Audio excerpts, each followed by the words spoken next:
자, 이제 한번 2회차도 한번 같이 풀어보겠습니다. 자, 101번 문제 한번 바로 보죠. 자, 최근 데이터베이스 마케팅이 확산됨에 따라 개인정보 침해 유출 사고가 자주 발생하고 있는데 다음 중 개인정보에 관한 설명으로 옳지 않은 걸 물어봤는데요. 여기 이제 답이 2번입니다. 당해 정보만으로는 특정 개인을 알아볼 수 없는 경우에는 개인정보에 해당하지 않는다.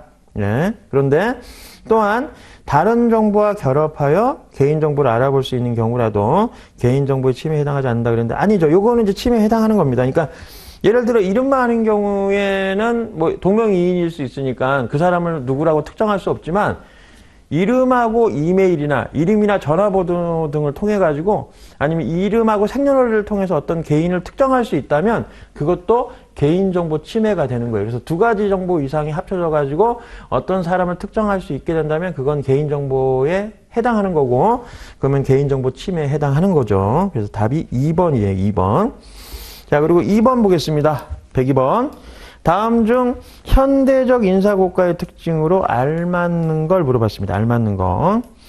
자, 요거 답이 4번이죠. 미래지향적이고 개발 목적 위주의 인사고과가 현대적 인사고과의 특징이고 그리고 이제 객관성을 확보하는 게 이제 현대적 인사고과의 특징이라면 과거에는 평가자 중심적이고 그다음에 성과나 결과야 중심적이고 그다음에 주관적인 관점에서의 인사고과가 전통적 관점에서의 인사고과입니다. 그래서 그 특징을 아신다면 여러분들 쉽게 답을 찾을 수 있을 거예요.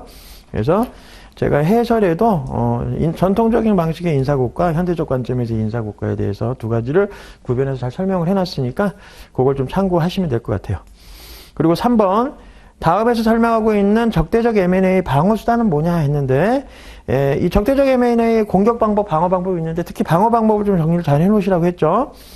자, 핵심 사업부를 매각하여 자, 회사를 빈 껍데기로 만들어서 매수 의도를 저지하는 그런 방어 전략은 뭐냐라고 한 건데 이런 전략을 우리가 이제 왕관의 보석이라고 하죠. 그래서 왕관 한가운데 있는 보석을 제거함으로 인해서 왕관 자체의 가치를 확 떨어뜨려서 금의 의혹, 그러니까 이제 인수하고자 하는 의혹을 떨어뜨리는 그런 M&A, 적대적 M&A 방어 수단을, 방법을 왕관의 보석이라고 합니다.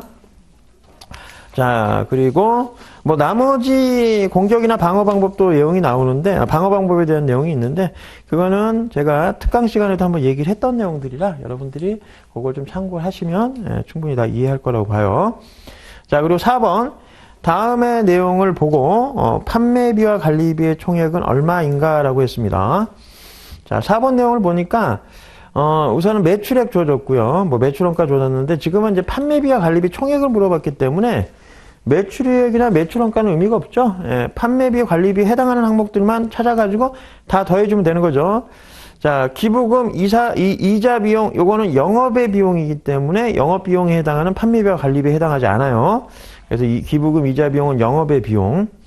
감가상각비는 영업 비용 맞네요. 그러니까 영업 관련된 비용이니까 판매비와 관리비에 들어가는 거죠. 감가상각비, 그 다음에 대손상각비, 그 다음에 기타의 대손상각비도 기타라는 단어가 들어가 있기 때문에 이거는 영업 외 비용에 해당합니다. 그냥 대손상각비는 매출과 관련된 외상 매출에 관련된 돈을 떼었을 때 발생하는 손실을 대손상각비라고 하는 거고 기업이 영업활동과 관련 없이 임의적으로 돈을 빌려주고 거기서 만약에 돈을 못 받거나 아니면 회사가 보유하고 있던 차량이나 그죠? 고정자산을 매각했는데 그 대금을 못 받아서 발생하는 영업의 외상대금에 대한 매출채권에 대한 손실은 기타의 대손상각비로 처리한다는 거 여러분들 알고 계신다면 이것도 영업의 비용으로 처리해야 됩니다. 그리고 광고 선전비, 접대비, 요거는 영업비용이 맞아요. 그래서 판매비와 관리비에 들어가는 건 감가상각비, 대손상각비, 접대비, 광고 선전비. 그래서 다 합치면 감가상각비 200만 원에 대손상각비 300에서 500에다가 접대비 500이니까 1000이죠. 그리고 광고 선전비 300에서 1300만 원 되겠네요. 그래서 답은 3번입니다. 3번. 됐죠? 자, 그 다음에 5번.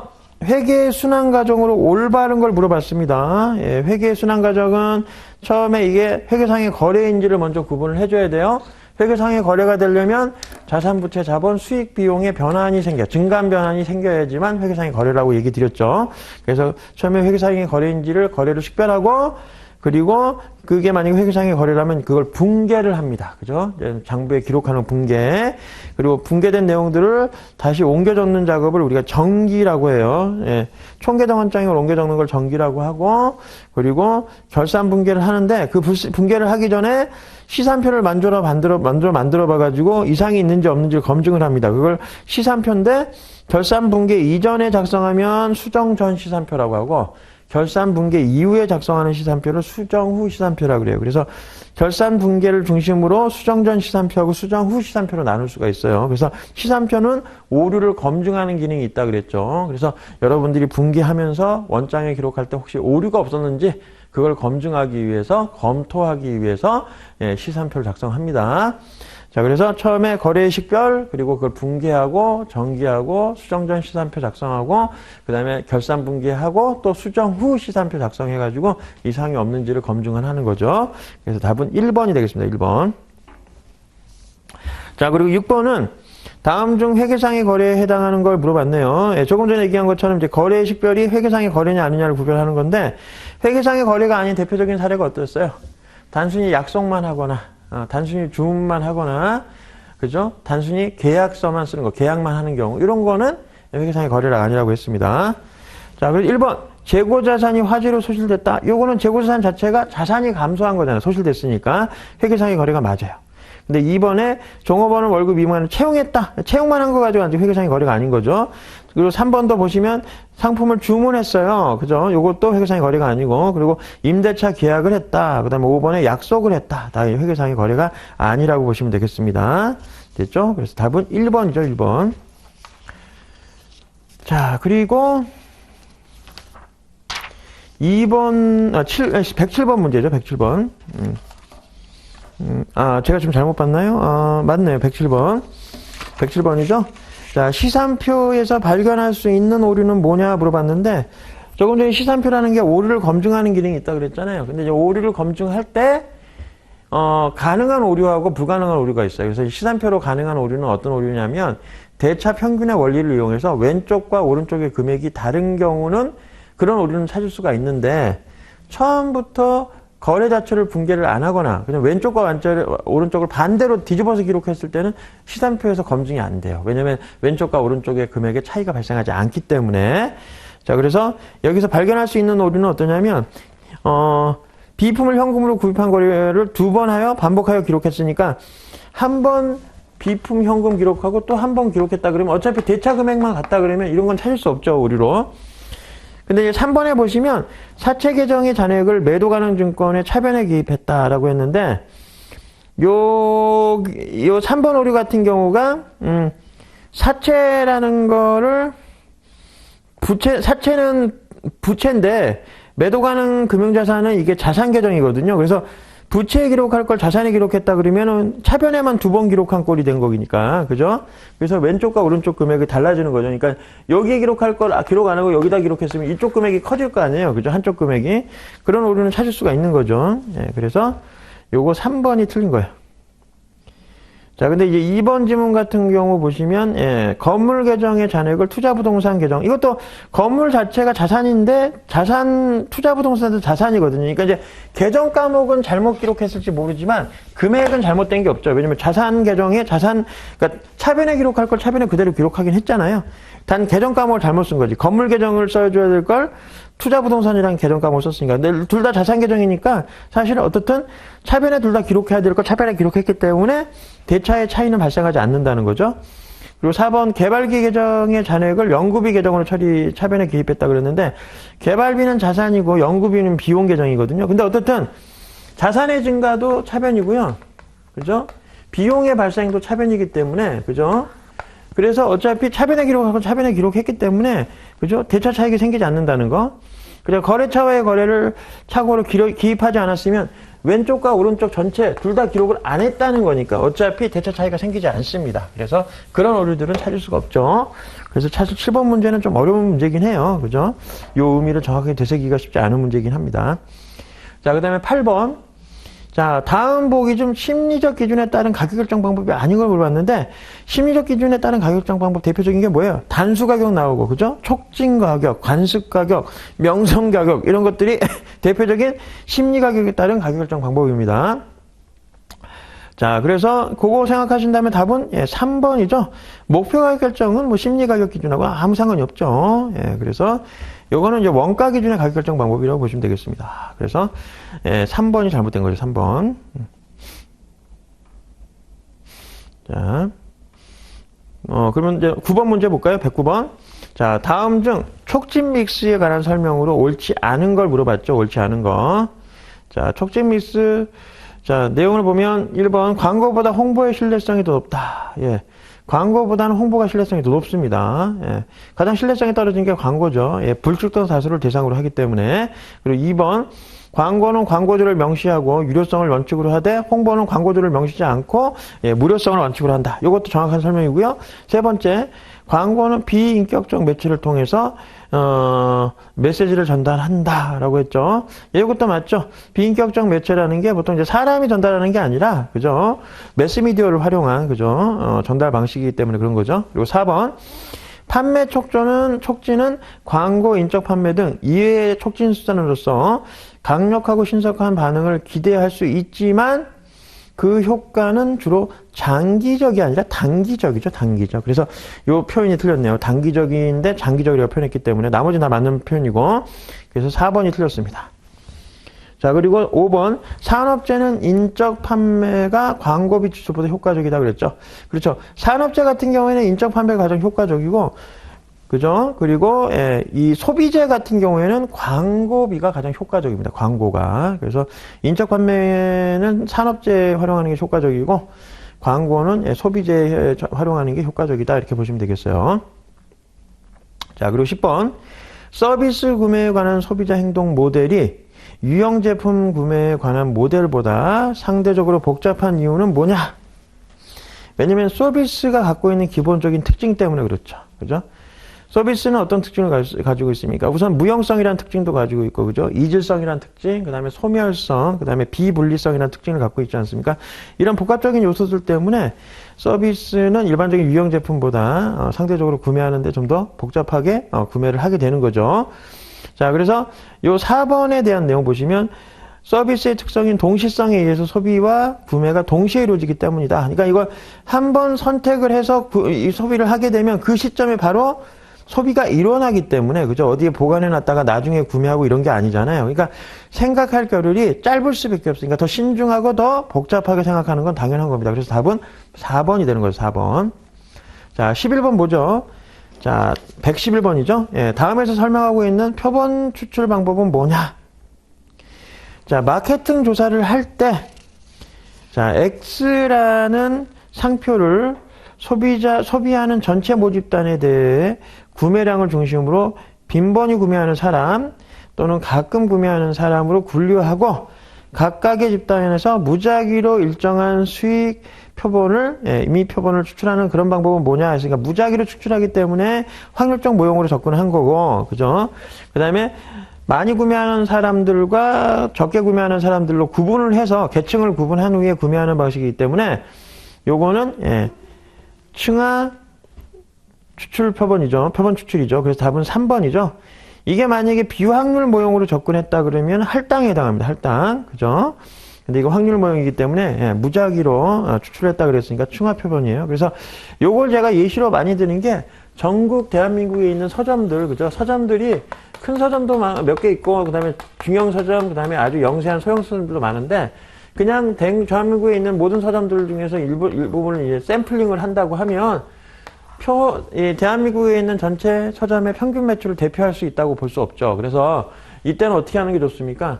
그때는 이제 대형 서점들, 그 다음에 중형 서점들, 소형 서점들을 따로 분류를 한 후에 그 중에서 일정한 비율로 표본 추출을 한 후에 비교하는 것이 가장 대한민국에 있는 이 서점들의 평균 매출액을 판단하는 기준으로서 적합하다, 합리적이다 이렇게 볼 수 있는 거죠. 이런 것들이 다 이제 층하 표본 추출에 해당한다. 그렇게 보시면 되겠습니다. 자, 그리고 12번이죠. 12번. 112번. 자, 재고관리 시스템 P 모형하고 Q 모형에 대한 설명으로 옳은 걸 물어봤죠. 그죠? 그래서, 자, 한 번씩 지문을 보면서 또 설명을 하죠. 자, 1번. Q 시스템은 P 시스템보다 일반적으로 더 많은 안전재고가 필요하다. 예. Q 시스템은 P 시스템보다 그런 게 아니라 P 시스템이 반대로, 그죠? 더 많은 안전재고가 필요합니다. 왜냐면 일정 기간 동안, 정해진 정기 기간 동안의 재고량을 확인하기 때문에 그 기간 동안에는 재고량 확인하지 않으니까 혹시나 잘못해서 재고가 바닥날 수도 있잖아요. 그러니까 Q 시스템 같은 경우에는 매일같이 재고량을 확인하기 때문에 안전재고를 그렇게 많이 확보할 필요가 없지만 P 시스템처럼 이제 정기 주문 시스템 같은 경우에는 정해진 기간 내에는 재고량을 확인하지 않기 때문에 더 많은 안전재고를 확보를 해놔야 되는 거죠. 그 다음에 2번 질문 보시면, 자, P 시스템에서는 주문 시점보다 주문 시점마다 주문량이 달라지지만 Q 시스템에서는 주문 주기가 고정된다라고 했는데 이게 서로 뒤바뀌어 있죠? 그래서 2번 질문도 틀렸고. 자, 3번. 투베인 시스템은 재고량을 절반으로 나누어 안전재고를 확보하는 방법으로 P 시스템의 내용을 시각한 게 아니라 Q 시스템의 내용을 시각한 거죠. 그죠? 그리고 네 번째. Q 시스템은 현재의 재고량을 수시로 조사하여 재주문점 도달 여부를 판단해야 하므로 관리 부담이 많다. 그렇죠. 매일같이 봐야 되는 거예요. 재고량이 얼마나 있는지. 그래서 4번이 맞는 거죠. 그 다음에 기준 재고 시스템 방식은 P 시스템, Q 시스템의 장점을 결합해 놓았지만 수학적 분석이 복잡하고 많은 정보량이 요구되기 때문에 실제로도 많이 쓰이고 있는 게 아니라 많이 쓰지 않는다는 거죠. 예, 그래서 5번은 사실 맥락, 문맥이 좀 안 맞죠. 예, 어색한 표현입니다. 예, 그래서 5번도 틀린 표현이고 4번이 맞는 거죠. 자, 그리고 13번 볼까요? 자, 다음 보기에서 설명하고 있는 현상에 가장 적합한 생산 시스템은 뭐냐? 이렇게 물어봤어요. 자, 보기에 설명하고 있는 내용을 보니까, 자, 범위의 경제란 하나의 기업이 두 가지 이상의 제품을 함께 생산할 경우 두 가지를 각각 따로 다른 기업에서 제품을 생산할 때보다 생산 비용이 더 적게 드는 현상을 우리가 범위의 경제라고 얘기를 합니다. 자, 이에 가장 적합한 시스템은 뭐냐라고 했는데, 범위의 경제와 가장 관련이 있는 시스템은 유연생산 시스템이에요. 유연생산 시스템 같은 경우에는 유사한 물건들을 다량으로 생산할 수 있기 때문에 사실 범위의 경제도 달성할 수 있고, 그 다음에 대량 생산에 해당하는, 그때 어떤 구조도 더 잘 맞는 구조가 이 유연생산 시스템입니다. 그래서 요 3번이 답이 되겠죠. 그 다음에 모듈러 생산하고, 그 다음에, GT 방식의 생산 방식도 있잖아요. 그죠? 요 방식 같은 경우에도 사실, 대량 생산하고, 그 다음에 이 고객화라는 이 소량 생산 체계의 두 가지 장점을 다 살려서 나온 방식이 모듈러하고 지토 방식이라는 것도 여러분들이 좀 같이 기억을 해 두시기 바랍니다. 자, 그리고 14번 보죠. 지식경영에 관한 설명으로 바르지 않은 걸 물어봤죠. 예. 자, 지식경영 하면은 기본적으로 노노아카 이쿠치로의 SECI 모델을 생각하시면 되겠습니다. 그죠? 그래서 전회차 모의고사에서도 이 지식경영 관련된 거 물어봤었죠. 자, 1번 질문 보시면 지식경영은 기업의 내부와 외부로부터 지식을 체계적으로 추적하고 활용하는 걸 말합니다. 그죠? 꼭 내부 지식만도 아니고 외부 지식만도 아닌 두 가지 지식을 다 체계적으로 추적하고 활용하는 방식을 이제 지식경영이라고 하죠. 그리고 두 번째 질문. 지식경영은 노하우 등 눈에 보이지 않는 지적 재산을 관리하거나 공유하는 경영 기법을 말한다. 맞는 얘기고. 세 번째. 암묵지는 학습과 체험을 통해 습득된다. 맞죠? 예. 암묵지라는 게 체험을 통해서 얻는 거니까. 그리고 네 번째, SECI 모델은 암묵지와 형식지라는 두 종류의 지식이 독립화, 표출화, 연결화, 내면화라는 네 가지 변환 과정을 거쳐 지식이 창출된다는 이론이다. 라고 했는데, 여기서, 독립화, 표출화, 연결화, 내면화가, 예. 공동화, 그죠? 그리고 표출화, 연결화, 내면화로 연결되는 거죠. 예, 그래서 답이 4번이 틀렸네요. 그죠? 예, 독립화가 아니라. 그리고 5번 질문 보시면 노나카 이쿠치로의 SECI 지식창조 모델을 노나카 이쿠치로가 요 모델을 주장했다라고 했는데 맞는 편이죠. 그래서 답은 4번이 되겠습니다. 자, 그리고 15번. 하우스의 경로 목표 이론으로 성취지향적 리더십의 유형에 대한 설명으로 옳은 걸 물어봤죠. 예. 성취지향적 리더십의 유형에 대한 설명으로 옳은 거. 자, 여기서 이제 1번 지문이에요. 1번 지문 보시면, 자, 도전적인 작업 목표의 설정과, 자, 의욕적인 목표 달성 행동을 강조하고, 부하들의 능력을 믿고, 그들로부터 의욕적인 성취 동기 행동을 기대하는 게 바로 이 성취지향적 리더십입니다. 됐죠? 그 외에 이제 하우스의 경력 목표 이론에서 나오는, 리더십 유형은, 그죠? 수장적 리더십도 있고 후원적 리더십도 있죠. 그죠? 그 다음에 참여적 리더십도 있으니까 그런 내용들도 같이 좀 정리를 하시면 될 것 같아요. 그래서 해설에도 잘 나와 있죠. 그 2번에 조직 등 공식적 활동을 강조한다는 게 요게 이제는 수장적 리더십에 대한 설명이고, 그리고 후원적 분위기 조성하기 위해서 노력하는 거, 이건 말 그대로 후원적 리더십. 그 다음에 4번 종업원들과 정보를 공유하며 자문과 제안을 유도하는 거, 이런 것도 이제 요건 참여적 리더십에 해당하는 내용이네요. 그리고 이제 5번에 종업원에게 필요한 부분이 무엇인지 이해하고 지원하려고 노력하는 게 이게 후원적, 이것도 후원적 리더십. 그래서 3번하고 5번은 후원적 리더십에 대한 설명이군요. 자, 그리고 16번 보겠습니다. 자, 주 바르는 2018년도 초 기계 장치를 120만 원에 취득을 했대요. 자, 그런데 잔존가치 20만 원, 그 다음에 내용연수 5년, 정액법으로 감가상각을 하고 있는데, 주 바른에서 2020년 초, 그러니까 18년도 19년, 2년 동안 사용하다가 20년도 초에 이 기계장치를 100만 원에 처분했다고 했을 때, 이 기계장치의 처분과 관련된 손익은 어떻게 되느냐 물어봤죠. 우선 120만 원짜리인데, 처음에 취득했을 때, 그죠? 자, 120만 원이었는데, 이게 잔존가치가 20이라 그랬으니까, 정액법으로 감가상각을 하면, 그죠? 최초 취득가액은 120이었고요. 그죠? 그 다음에 잔존가치가 20이니까 요걸 5년 동안 감가상각을 하려면 100만 원만 감가상각을 하면 되는 거 아닙니까? 그러면 매년 감가상각하는 게 20만 원씩 감가상각하겠네요. 그죠? 그래서 120만 원짜리를 2018년에 20만 원 감가상각을 했으니까 100만 원이 됐을 거고, 또 2019년에 또 100만 원, 또 20만 원을 감가상각했으니까 또 80만 원. 그래서 총 40만 원이 감가상각이 된 상태이기 때문에 2년 후에, 그죠?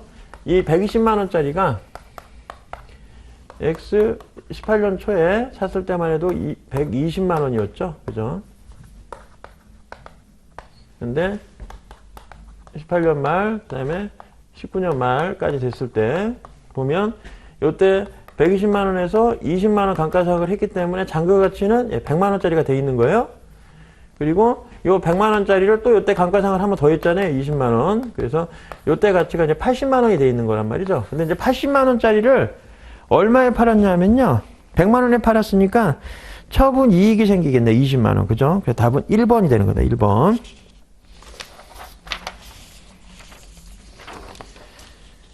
자, 그리고 17번을 볼까요? 17번. 네, 117번.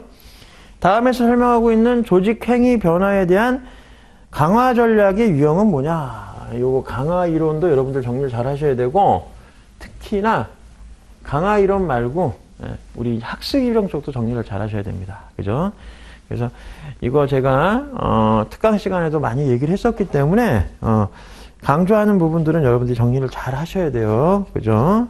그래서 그 내용들도 여기 지금 문제는 없지만 정리를 좀 해놓으시고요. 좀 17번 요 강화 이론 관련된 거. 자, 보기 내용을 보니까 현실적으로 가장 강력한 효과가 나타나는 강화의 일정 계획을 말한다. 예.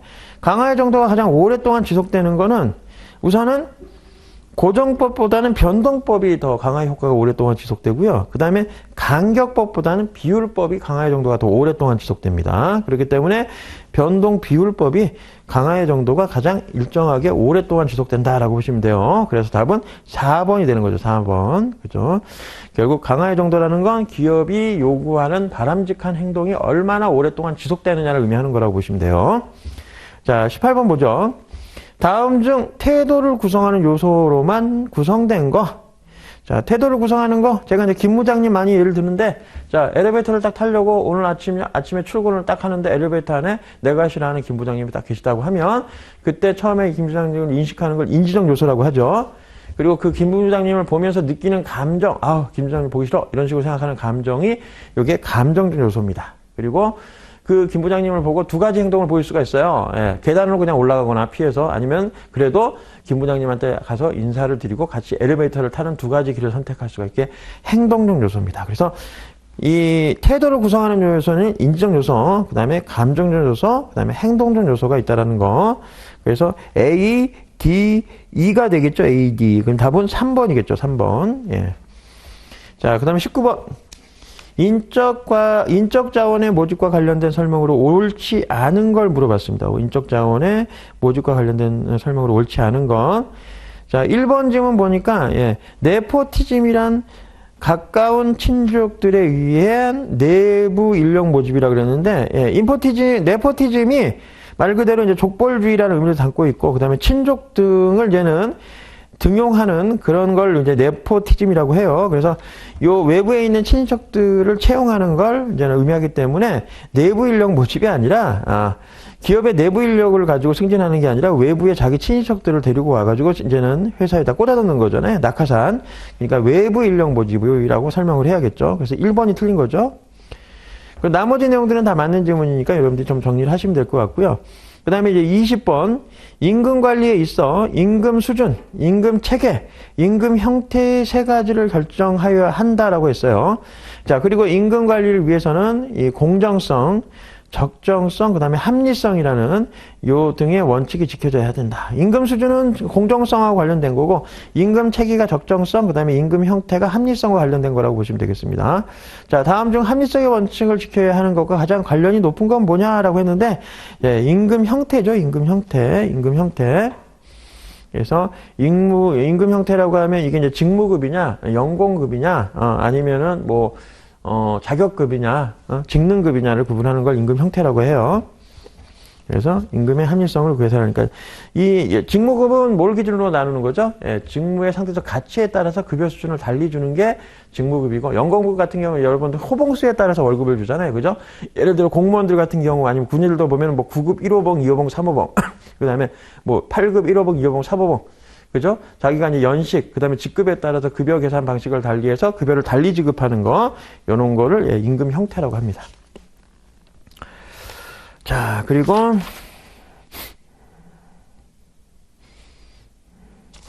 자, 그 다음에 21번 보죠. 121번. 자, 다음 중 스키너에 의해서 도입된 집중화 전략에 대한 설명으로 옳은 것만 묶은 거 됐죠? 자, 집중화는 기업에서 이제 물건을 만들 때, 하나의 독자적인 완제품을 다 만드는 것이 아니라 그 제품 안에 들어가는 특화되어 있는 기업이 경쟁력이 있는 부분만 집중해서 만드는 방식을 우리가 이제는 이 집중화 전략이라고 합니다. 예를 들어, 그 혼다 같은 경우에 혼다에서 이제 오토바이가 이제 대표적이잖아요. 근데 이제 혼다하고 오토바이만 만드는 게 아니라 뭐 자동차도 만들고 여러 가지 만드는데 혼다가 경쟁력 있는 분야가 보통 엔진 분야예요. 엔진 분야. 그래서 만약에 혼다라는 기업이 자신들이 전체적인 완제품을 만드는 게 아니라 만약에 엔진에 특화되어 있고 엔진에 다른 기업들보다 경쟁력을 갖추고 있다면 그 분야에만 집중해서 만드는 그런 전략을 우리가 이제 집중화 전략이라고 합니다. 자, 그래서 A 지문 보면 집중화 전략은 집권화의 원리에 의해 생산관리 전략이다. 예, 원리에 의한 생산관리 전략이다 그러는데 집중화하고 집권화하고는 아무 관련이 없죠. 예, 그죠?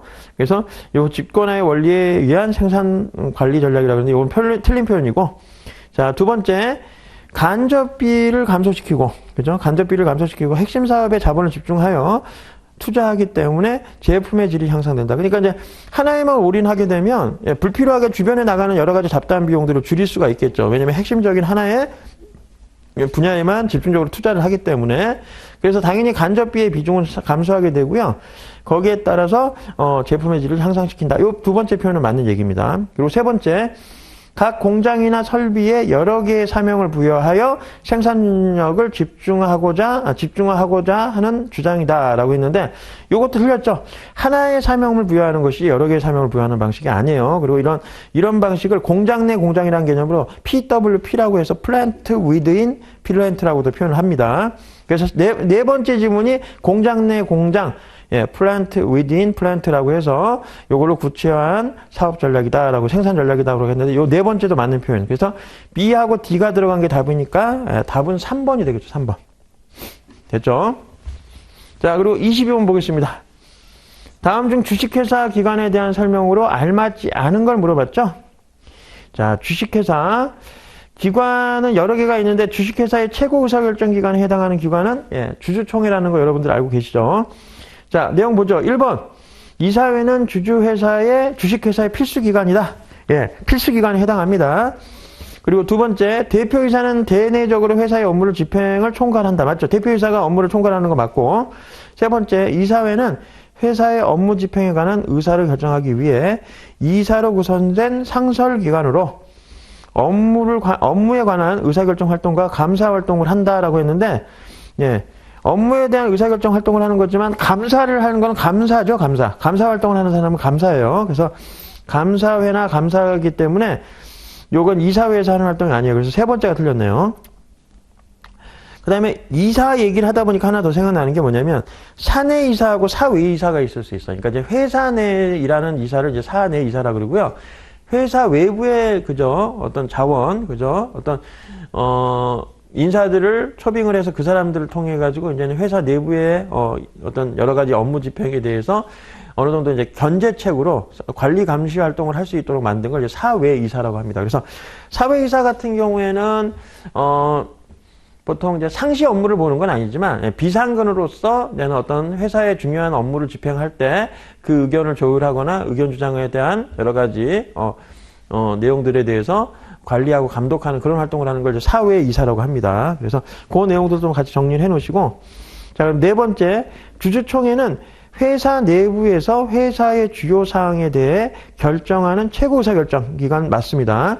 그리고 다섯 번째, 사회이사 제도는 대표이사와 이사회의 부조리를 견제하기 위한 수단으로 많이 활용한다. 요거 조금 전에 얘기했던 그 내용이죠. 그래서 5번은 보통 이런 사회이사 같은 경우에는 외부의 유능한 교수님들이라든지 어떤 각 기관의 장으로 있었던 사람들을 사회이사로 많이, 변호사도 있을 수 있는 거고, 여러 가지 분야에서 전문가들을 사회이사로 많이 활용을 합니다. 그리고 이제 상근직은 아니고 이제 비상근직으로 이제 활용을 하는 거죠. 자, 그리고 23번.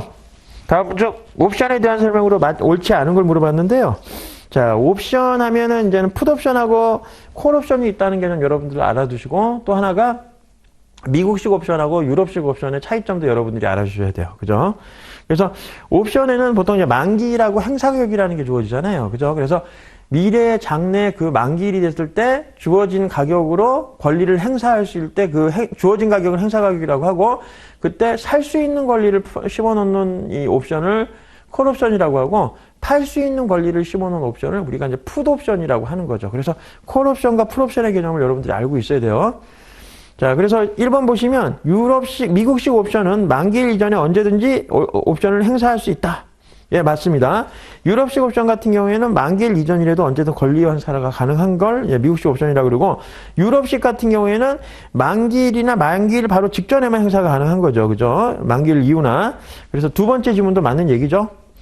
자, 세 번째. 콜옵션을 매수한 사람은 시장에서 해당 상품이 사전에 정한 가격보다 높은 가격에서 거래될 경우 그 권리를 행사함으로써 싼 값의 상품을 구매할 수 있다. 자, 콜옵션은 살 수 있는 권리라고 했죠. 그래서 그 콜옵션을 사놨던, 그러니까 옵션 자체를 구매했던 사람은 나중에 그 옵션을 통해서 권리 행사를 할 수 있는 상품이라는 게 있거든. 그걸 기초자산이라고 하는데, 그 자산의 가격이 나중에 어떤 일정한 가격이 됐을 때 권리 행사를 해서 그 자산을 싸게 구입할 수 있는 거, 이런 걸 콜옵션이라고 해요. 하나 예를 들어 드릴게요. 그냥 요 지문에 있는 내용 가지고 여러분들이 잘 이해가 안 가니까. 자, 옵션입니다. 이게 옵션이라고 해요. 그러면 이제 옵션에는 권리가 심어져 있어요. 그래서 어떤 권리들이 들어있냐면, 나중에 행사 가격, 일정 시점이 됐을 때 행사할 수 있는 가격. 자, 예를 들어 이제 15,000원이라고 합시다. 그리고 거기에 따른 기초자산이라는 게 있어. 이제 권리를 행사하기 위한 기초자산. 자, A 주식을 15,000원에 이런 식으로 이제는 해놓는 거예요. 자, 기초자산은 A 주식이라고 하고, 거기에 따른 만기일이 2년 후. 자, 현재 시점에 A 주식의 가격이 10,000원입니다.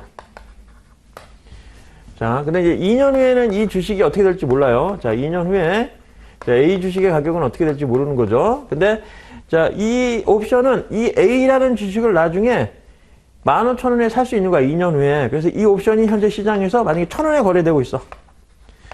그러면 이 옵션이라는 이 권리를, 이게 선택권이에요. 옵션이라는 게 우리말로 하면 선택권인데, 이 선택권을 살까 말까 고민하겠지만, 내가 이제 그런 거지. 투자자 입장에서, 나중에 이 A라는 주식이 되게 오를 것 같은 거야. 한 10만원, 20만원까지 올라갈 것 같아. 그러면 이 옵션을 내가 1,000원에 샀다가, 나중에 A 주식이 나중에 진짜 그 가격보다, 이 행사 가격보다 뜨게 되면, 그때 이 권리 행사를 하는 거예요. 그러면 A 주식을 싸게 살 수가 있거든. 그러니까 예를 들면, 자, A라는 주식이 2년 후에 진짜 3만원이 된 거야, 3만원이. 근데 내가 이 옵션을 사놨단 말이에요. 자, 이걸 사놨는데 나중에 콜옵션이라는 거야. 내가 하나 빼먹이 있는데, 콜옵션은 나중에 이걸 살 수 있는 권리예요. 살 수 있는 권리이기 때문에, 자, 현재 A 주식에 대해서 내가 옵션을 1,000원에 사놓고, 이 A 주식이 나중에 2년 후에 내가 그걸 15,000원에 살 수 있는 권리를 심어놓은 옵션을 샀단 말이죠. 1,000원에. 그럼 A 주식이 나중에 3만원이 된 거야, 2년 후에. 그러면 내가 A 주식을 행사합니다. 이 A 주식에 대한 콜 옵션을 행사를 해요. 왜? 3만원짜리 주식을 나는 2년 후에 15,000원에 살 수 있는 거니까 권리 행사를 딱 하게 되면 바로 시장에서 15,000원에 사서 3만원에 다시 팔면 되죠. 왜냐면 시장에서 3만원에 거래하는 거니까 15,000원에 사서 3만원에 팔면 15,000원의 이익을 남기는데 그때 내가 옵션을 얼마 주고 사서 1,000원 주고 샀으니까 실제로 남기는 수익은 14,000원이 되는 거죠.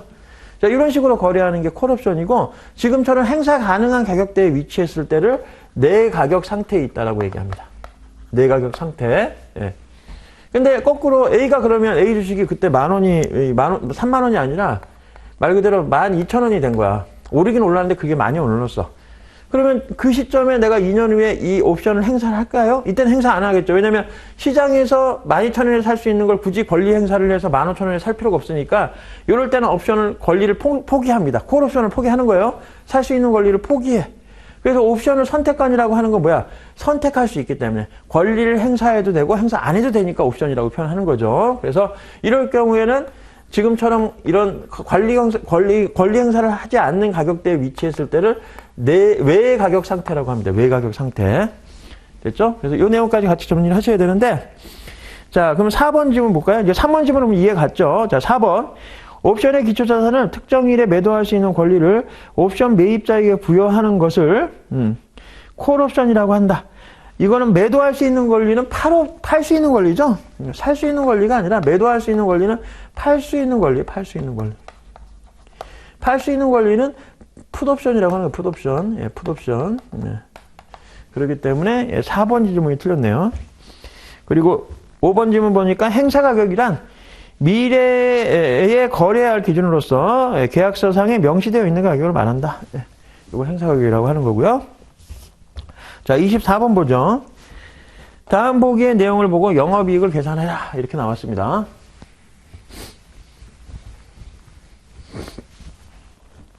자, 영업이익을 계산하려면 매출액도 알아야 되고 매출원가도 알아야 되고 판매비와 관리비까지 우리가 알고 있어야지 풀 수 있죠. 자, 그래서 매출액은 주어졌죠. 그리고 거기서 매출원가를 빼주면 매출 총이익이 나오는 거죠. 매출 총이익에서 판관비를 빼줍니다. 그러면 영업이익이 나오는 거예요. 영업이익. 자, 영업이익이 나오고 영업의 수익 더해주고 영업의 비용 빼주면 영업의 비용이 대표적인 게 기부금하고 이자 비용이 있어요. 이자 비용 그 다음에 기타의 대손상각비 그죠? 영업의 비용까지 빼면 이제는 어떻게 돼요? 그 다음에 이제 법인세 차감전 순이익이라 그래요. 법인세 차감전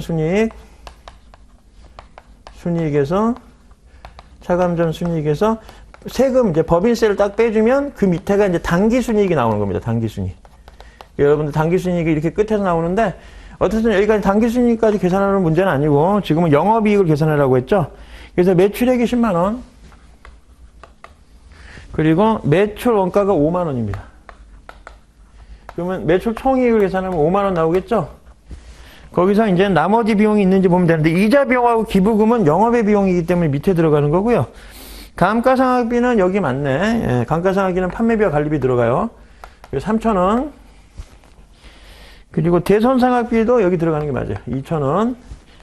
그리고 기타의 대손상각비는 영업의 비용이고요. 그 다음에 광고 선전비는 맞네요. 1,500원. 그 법인세 비용은 제일 밑에서 빼주죠. 법인세 차감 전 순이익에서 법인세를 빼주기 때문에 영업이익에 영향을 안 줍니다. 그래서 요 세 가지 비용을 빼면 이게 얼마죠? 총 6,500원이군요. 6,500원 빼면 5만 원에서 6,500원 빼면 얼마입니까? 43,500원인가요? 예, 43,500원이 예, 답이겠네요. 예, 답은 2번입니다. 2번. 1번이죠, 1번. 예, 제가 좀 잘못 봤습니다. 자, 그 다음에 25번 볼까요? 자, 25번. 자, 다음 중 경제적 주문량의 목적에 해당하는 걸 물어봤는데, 경제적 주문량은 제가, 전 모의고사에서 한번 해봤지만, 기본적으로 주문 비용하고 재고 유지 비용이 최소화되는 지점을 찾는 거죠. 그죠? 그래서 주문 비용과 재고 유지 비용이 최소화되는 EOQ를 찾는 게 경제적 주문량입니다.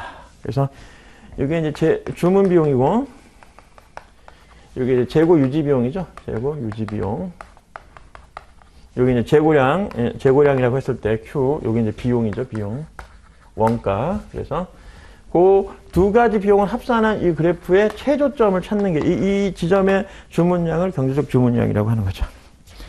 자, 그래서 그걸 알면 지금 이 문제에서는 재고 유지 비용과 재고 주문 비용의 합을 최대화시키는 게 아니라 최소화시키는 주문량의 크기를 결정하는 거니까 2번이겠죠? 2번.